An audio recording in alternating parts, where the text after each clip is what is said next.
double dumbass again. I'm right here on 3rd Avenue in front of Davidson and 3rd Avenue, right in front of Don Pedro's taco shop, where I was assaulted about a year or two ago by members of NAMI. I'm also standing right where it's a Hollywood-style setup here of people filming a movie here called something to do with the Attack of the Killer Tomatoes. My friend's bar over here, Bar Sin Nombre, they got a good shot of his bar insignia in there. Tony and I go back. I used to work for his family. His brother-in-law, Hugh, I was just talking to over here at Tavern at the Vogue. I was telling him how earlier today I shot a video, which I'll be posting on YouTube, talking about how the first time I went to jail, the Vogue Theater, where they were talking about renovating it. I think it would have been a great idea for Chula Vista. Maybe not the money you'd spend on that big hotel that they did for the Gaylord, but something for Chula Vista. That's more for tourists. But this would have been Chula Vista. As you can see, people getting ready to leave here from some event they had going here on 3rd Avenue. All right. Yeah, just down the way over here is Hurricane Park, Kelly Dupuy's book. Yeah. The back of the jacket cover says the story takes place in South Central Los Angeles, right here in Chula Vista, California. I've been giving him a lot of crap about that in his book before he died. When I first met Kelly, I called him an enabler, a term I learned in Narcotics Anonymous about someone who helps you get your drugs and score your drugs and all this. And he didn't understand that. And I went to work not only for Jeff Pace and the Chula Vista Pig Department doing graffiti abatement, but I also went to work labor finders. I got a couple gigs to get my basic necessities like my work boots, some clothes, and whatnot. They provided the helmet and the vests. I bought better vests because they were cheap, crappy vests that they gave us through labor finders.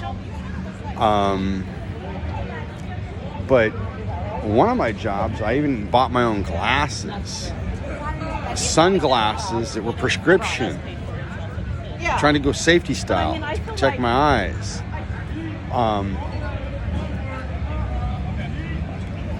But like I said, I live on the streets because I'm a bum that isn't willing to work, like Tiny Dick Tweaker Ted over at NAMI. Most of that group is starting to grow. They're even getting newer people out here that are all screwed up on drugs, thinking that the world owes them something. It doesn't. I'm getting ready right now to go crash. I know a place where I can go basically charge up my phone, my battery banks, and everything I need to charge up while I sleep. And in the morning, I'll get up and go, post this up on YouTube at the mayor's office. I might even call Luis and let Luis in on it while I'm posting this stuff on YouTube. Talk to him, because I'm going to send this to everybody I can. That's how my channel's starting to go out. I have a lady who was the hygienist up at the O-Lot downtown San Diego, and she told me to put this on Twitter, and I says, I don't do that. She says she's got 20-somethings in her toolbox. So I said, I was kind of counting on someone to take off on that direction for me anyways. I'll just stick with the YouTube. I got the idea while living in Edward Snowden's hometown, because I was Pinteresting things that I liked, that I wanted to learn about something. It was like my internet library. I go to the library just to use their internet. That's really all I do. Although I picked up a great book today by a hero of mine, Alton Brown. I used to love that TV show, Good Eats. I mean, it was very educational and entertaining at the same time. I think it was educational because it was entertaining. I mean, he says in the book, This is so cooked. Dude, I've tried this stuff. It works. I've made tortillas by hand. His machine made food. I need to learn to use an actual food processor, like those mixing bowls, like I used at Labella's for the home kitchen ones, so I can make my tortillas and do burritos and maybe start a business like this taco shop. Because down on the other end of 3rd Avenue, there's another taco shop with my family name on it. See, my mom's maiden name is Castañeda, like that taco shop, not this taco shop. And down on Broadway, there's a mechanic shop. Probably no relation, but again, Castañedas. So just putting out a good shout out to the Castañeda name here in Chula Vista. Probably no relation, but because I'm just a bum on the streets. Most of that thanks to the Chula Vista Pig Department. Thank you, Roxana Kennedy. We've never met and really spoken, but I can't stand you. I mean, your little piggies at the office, you're still pressing charges on me for a $50 phone? I spent a few days in jail and lost a buddy of mine to fentanyl. I'm not too distraught about it because I kind of figured he's going to die because he was using fentanyl. And he was the one cracking jokes about these people that come up and they're all hunched over, walking like they're screwed up on something, because they're on fentanyl. And they talk about how they want something and this and that and a peanut butter and jelly sandwich and your immortal soul. Well, that's what they eventually do get. I remember another guy, suppose they pulled him out. He was almost 2 seconds away and he'd have been dead. And he's like, "Nah, man, you got to give me my money back, man. I got to get more dope." He says, "Dude, 2 seconds more, you'd have been, nah, dude, that was the best high I ever had. Wow, the best high kills you." Good thing I don't do those types of drugs.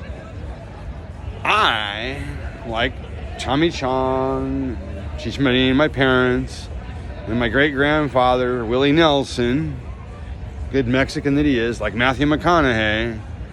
This goes back to a stupid joke some retired cop from Louisiana said. It's his fault.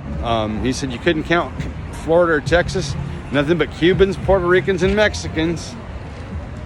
Well, Puerto Rico es una territorio de los Estados Unidos, and if you don't want Matthew McConaughey or Willie Nelson, I will gladly take them as Mexicanos, like I've accepted my Black Angels up in the City of Angels. You know, up there in Compton. Yep, NWA. And I wouldn't call those guys niggers if I was you, because they'd probably beat your ass. Those are proud black men. Like me. I'm a lot like that guy Dave Chappelle. I'm black, I'm bald, and I'm beautiful. Yeah. Unlike my aunties, you know, Hans and Franz. Yeah, I've got a picture. I was down at Rosarito doing an advertisement for $1 Waldos. Geraldo the Waldo. I get around. You need a passport to go some of the places I go. Yeah, unfortunately, I never did get the book one, so I can't get aboard a plane to go to Israel tonight. Be nice. The danger in that is I might not want to come back. Yeah, the Holy Land. I've always wanted to go there. Oh, good night, Chula Vista. This is King Noble Dumbass, and I approve this message. I'm trying to kill the mayor's shot at being county supervisor, and I sure as hell don't want it going to Caroline Chavez. Not you either, Vivian. I'm going to be voting for the mayor of Imperial Beach. She wants to help clean up that Tijuana sewer. Yeah, I can't wait. I was wanting to go down there, but I'm going to have to settle for Imperial Beach because I can't move to Tijuana because the United States government wants to steal my Social Security. I was going to go down living there and be happy, just cross the border on my jet ski. I was hoping that maybe Gomez would take my case, and when I sue the Chula Vista Police Department and get my Harley Davidson electric live wire, yeah, no gas bill, just electric bill. Bye-bye, San Diego. Well, good night and good luck. Great movie, by the way. I highly recommend it.